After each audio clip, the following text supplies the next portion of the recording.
In this story, I'm going to tell you how Tesla's FSD works and how they took the concept of full self-driving, the concept of beta, to the maximum. Welcome back, dear friends. This is Armen Harayan from TorqueNews.com. If you are here for the first time, please subscribe to our channel for daily Tesla news and ring the notification bell so you don't miss my next Tesla story.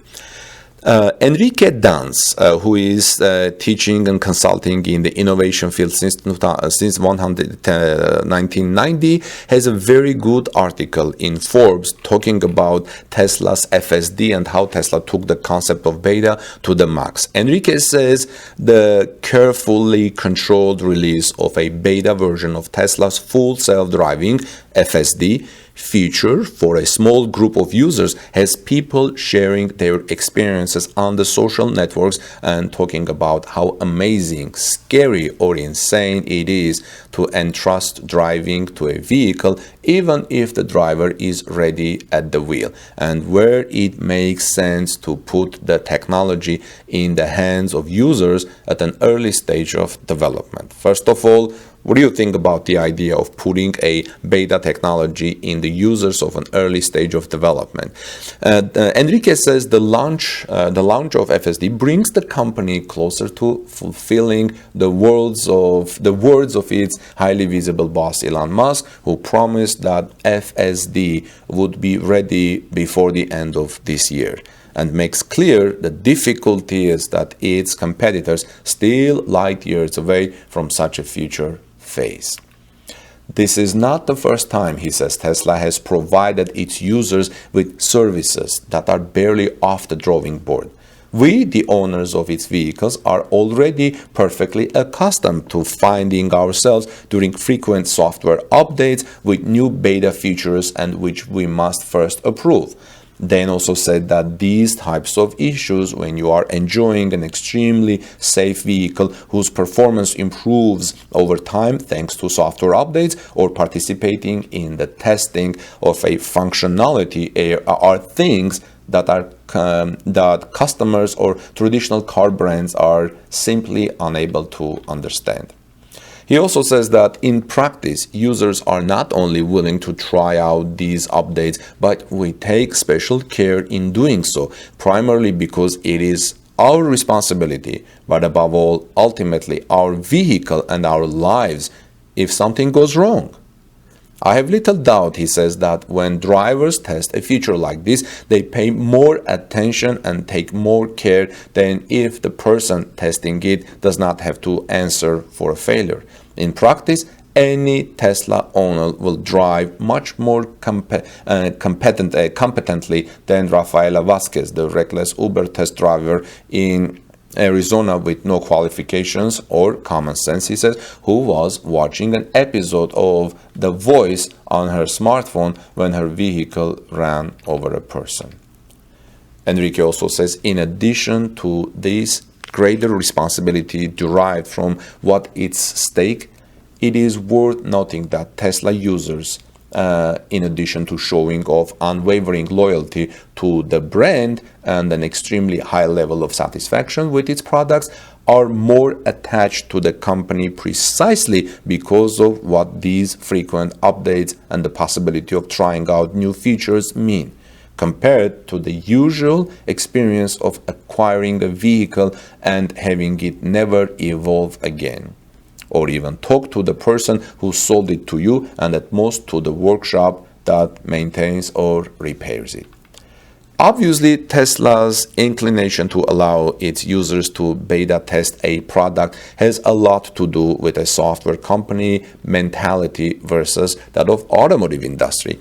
No traditional car manufacturer would dare to do something like this, and if they did, they would be faced with hundreds of lawsuits from their users if something went wrong. In this case of Tesla, not only does this not happen, but those users are happy to share their experiences so as to improve the product, so as to improve the Tesla vehicle.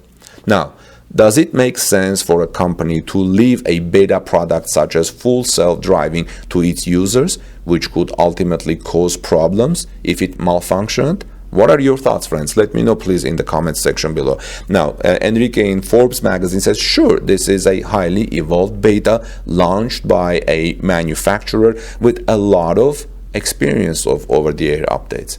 He says, I have been driving autonomously for a long time now and with users that have already gone through this phase before.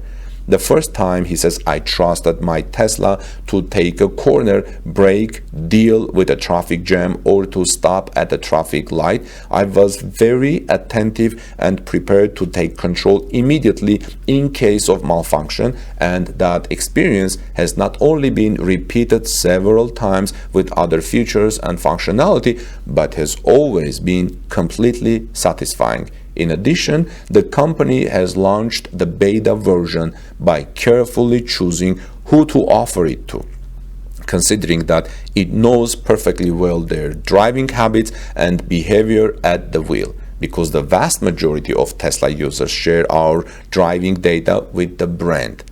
And finally, it is clear that trusting users to test a beta version, or as we have already seen, to feed the driving algorithms, greatly accelerates the launch of these types of features. Enrique also says in Forbes that in the end, the balance is clear. Instead of simply being a company that launches a product, it is the company and the enormous laboratory consisting of its customers of incorporate millions of kilometers of driving into the algorithm. We test new features, we report problems. The result is an extremely competitive brand whose products improve much faster than those of its competitors, and above all, that enjoys a completely unassailable position because it can do things that no other traditional brand would ever dare to consider. And that, as the evidence and the market shows, is very valuable, of course. Well, friends, let me know what you think about this. Do you think that Tesla is has enough safety leverage by allowing people to test drive such a big and risky feature as full self-driving?